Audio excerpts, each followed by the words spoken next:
अस्सलाम वालेकुम नाज़रीन, मेहरान टीवी न्यूज़ में भलेकार आऊं आहियां पेरिया गुल सबका पेरी नज़र हेडलाइंस ते।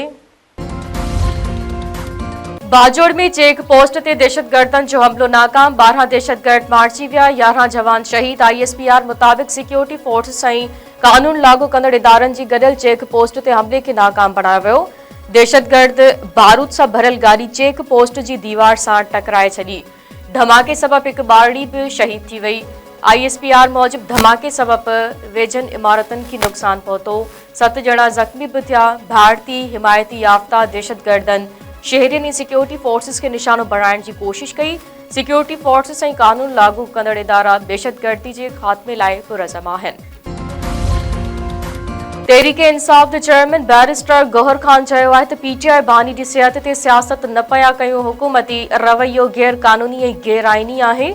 उम्मीद हुई त PTI बानी सां मुलाक़ात थी वेंदी। पंहिंजे अखियुनि सां ॾिसण थे चाहियो त PTI बानी जी अखि कीअं आहे।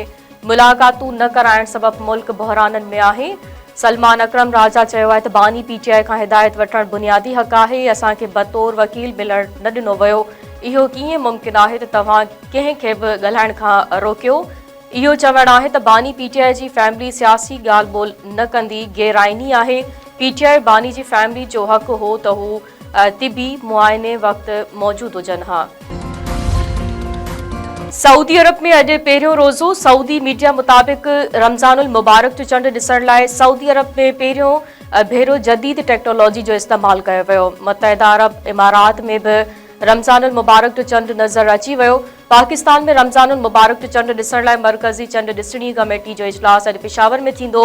मलाएशिया, तुर्की, फिलिपाइन ऐं इंडोनेशिया में 19 फरवरी ते पहिरें रोज़े जो ऐलान कयो वियो।